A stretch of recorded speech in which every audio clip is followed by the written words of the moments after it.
Eagles coach Nick Sirianni addressed some of the health concerns that have come up with regard to this play. He just said this.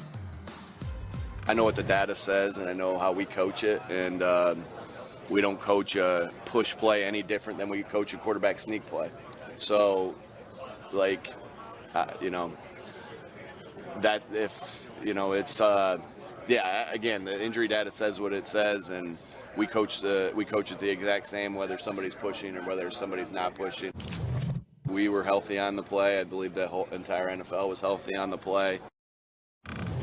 Yeah, to be clear, I've not seen, and we've looked everywhere we can, any data that suggests it is a more dangerous play than others. I can't say with certainty there is no such data, but I've not been able to find any. Booger, how do you feel about the possibility of the banishment of the tush push? I think it's absolutely wrong.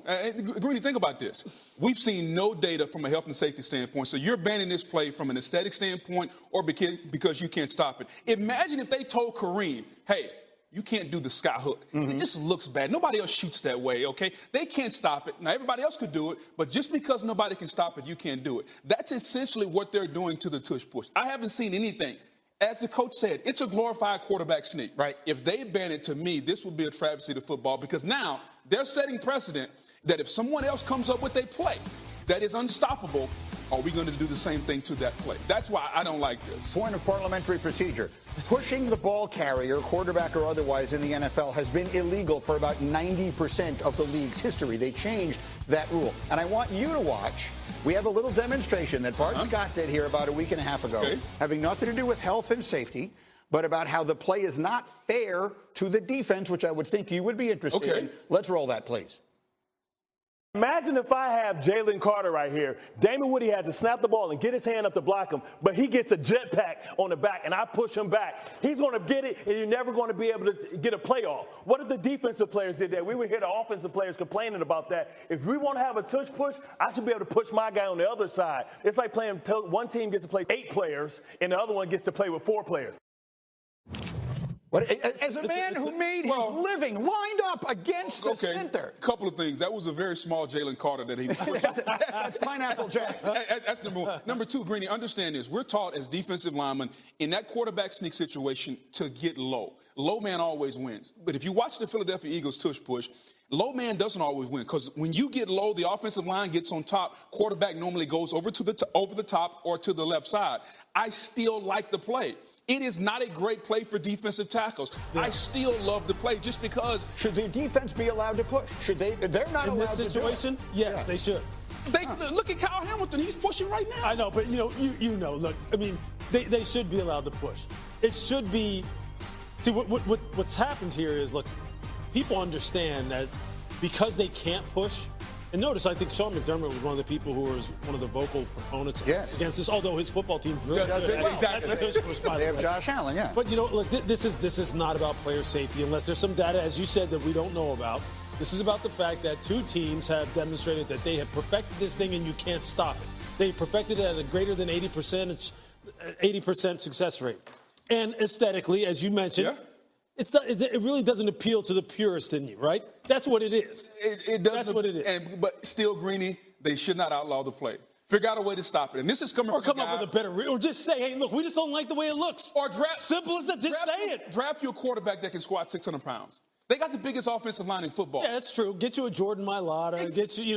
Get you some people. Get you a quarterback that squats 600 pounds. There's one team that stopped it a few times, the Buccaneers. You know why? Because they got Vita Vea inside. Right. And so if you want to stop it, now you're going to have to do what teams do. You draft according to the division and the people you have to stop. So that's what we're doing. Well, I'm just saying. If they ban it, then the visual will just be Frankie Louvu flying over the top of it, trying to make a stop. 3 times in a row. And the referee saying we're going to award them a touchdown, which I've been watching the game 50 years. I had never heard before. A bunch of his coordinators are now head coaches with other teams, so he expects a lot of support. Louis Riddick is back. It's the most hotly contested rule at the owners' meetings.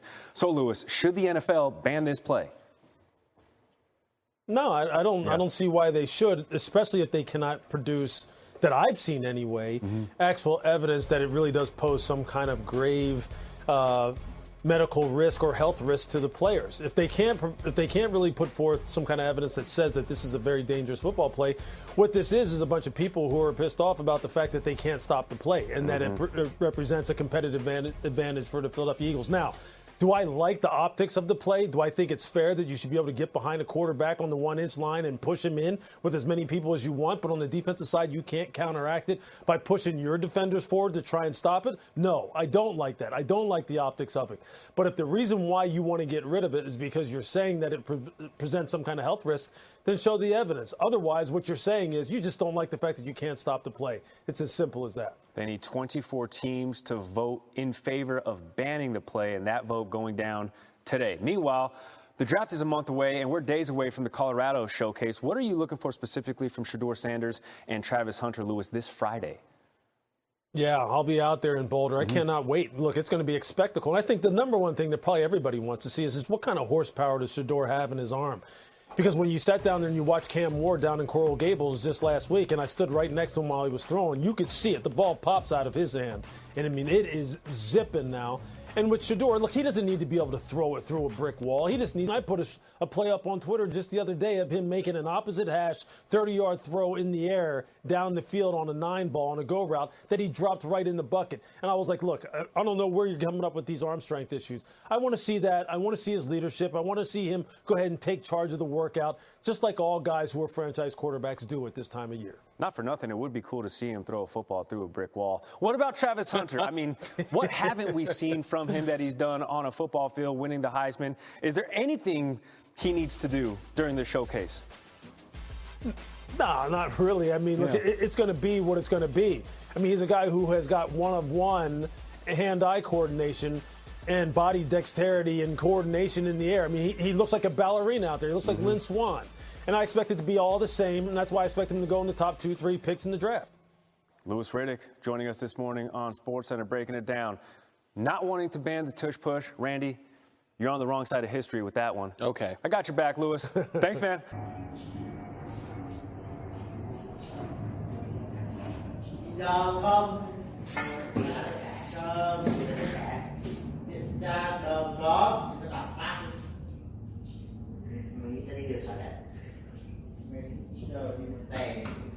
Xin chào tất cả mọi người đã quay trở lại với kênh của mình. Ngày hôm nay mình sẽ tiếp tục hướng dẫn các bạn ấn tượng hôm nay của mình sẽ có tiêu đề là bưởi xanh. Các bạn hôm nay ấn tượng của mình là bưởi diễm. Bây giờ mình bắt đầu làm nhé. Ngứa quá, cái chân nó bị làm sao thế.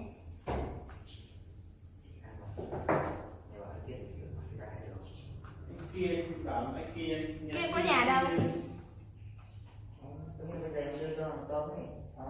Nào kêu về tôi đưa rồi đấy tôi chịu có đều bọn anh Kiên có nhà còn anh Kiên xe nhà Kiên không có nhà thì chiều nữa rồi Kiên ơi na vậy cả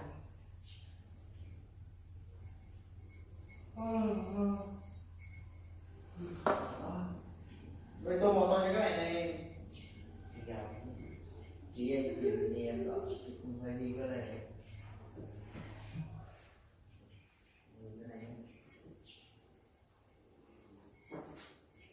làm mình có làm một cái đầu màu xanh đánh lại mà nhưng mà thế nào tiền chi tiết của mình như vậy đầu tiên là thằng nào trong việc trong xã mình